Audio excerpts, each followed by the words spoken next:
सुदूर पश्चिम बझाङका बाघ रविन्द्र ढाँड, तिमीले यो गेम आज जित्नै पर्छ। कुनै पनि हालमा तिमीले यो गेम जित्नै पर्छ।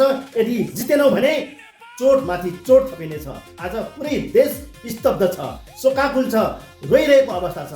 र यस्तो बेलामा पनि तिमीले त्यहाँ यदि जितेनौ भने चोटमाथि चोट थपिनेछ।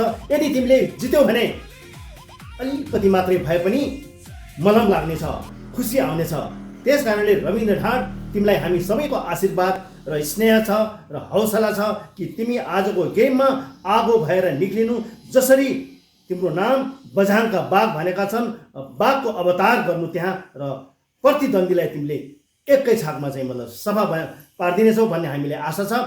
विनाशकारी हिम पहिरोपछि अहिले पुरै देश स्तब्ध छ, सारा नेपाल रोइरहेको अवस्था छ। र पनि यस्तो बेलामा रविन्द्र ढाँड भने साङ्घाईमा रण मैदानमा उत्रिँदैछन्। केवल केही घन्टा र केही समय मात्र बाँकी छ साथीहरू। अहिले यो देश रोइरहेको बेलामा रविन्द्रलाई यो मेसेज छ कि रविन्द्र, तिमीले यो गेम जित्नै पर्छ।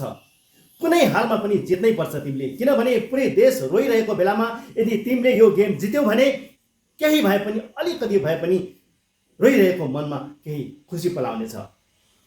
3 करोड जनताको आशीर्वाद र 3 करोड जनताको माया र स्नेह तिमीमाथि छँदैछ र तिमी त्यो पिंजडामा उत्रिँदैछौ। अबको केही समय मात्र बाँकी छ, तर तिमीले यो सबै देशको शिर माथि उठाउनु पर्नेछ।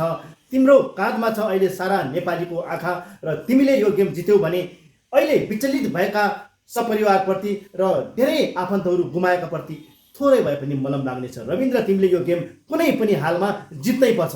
र आज तिमीले यो गेम जित्यौ भने स्वर्णिम अक्षरले इतिहासमा एउटा नाम लेखिनेछ। त्यो हो UFC को ढोका। नेपालको लागि रविन्द्र ढाँड कहिल्यै पनि मर्ने छैनन्, सधैँ अमर रहनेछ। साथीहरू, यो बेलामा हामी रुनु कि हाँस्नु?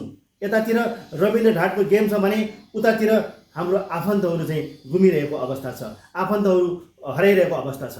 त्यस कारणले गर्दाखेरि सबैतिर समय मिलाएर सबैलाई सहयोग गरौँ, सबैलाई सपोर्ट गरौँ, एक अर्कालाई हातेमालो गरौँ। यो अवस्थामा तेरो मेरो होइन कि यो अवस्थामा हामी सबै एक हौँ भनेर एकजुट भएको परिभाषा दिनुपर्छ साथीहरू।